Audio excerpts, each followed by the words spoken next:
yung mga pinakita dun sa mga naunang balita na halimbawa nasunog, hindi tayo sure kung talagang sunog ba yun o dahil yun sa epekto ng Taal Lake. Yung ganoon po na may epekto yung Taal Lake and even kung nasunog nga, may proseso pa rin po ba for that to identify it?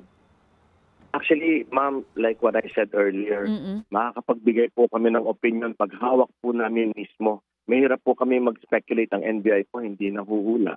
So makakapagbigay po kami ng opinion pag hawak na po namin yung mga bagay na yan. Opo. At pasensyahan nyo na po. Okay Yes, sir. lang po. Yes, sir. We understand. Opo. Oo. Pero Director, kung hindi yun po yung pag-uusapan natin, base doon sa mga huli na nagawa nyo na po, kung ang isang buto ay nasunog na, maa-identify pa rin po ba iyon?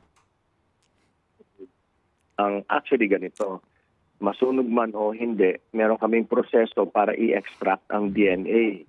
So doon lang namin masasabi kung meron. Kaya nga napakahirap po na mag-comment ngayon. At ang sa amin lang po, gagawin natin ang lahat para masuri po yan.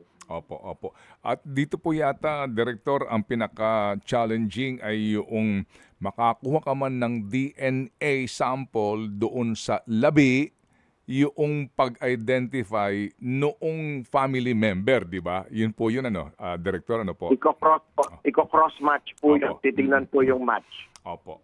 Sige. So sir, sa ngayon po, anong ating inaasahan mula po sa inyo pong research services na gagawin po ng NBI sa araw na ito dito po sa gagawin din po retrieval operations po ng Coast Guard?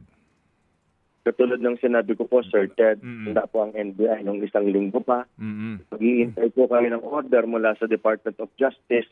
Mag-iintay po kami kung kailan po i-formally turn over. Pero ngayon po kami ay handa na. I see. So, meaning may tao lang po kayo doon on the ground?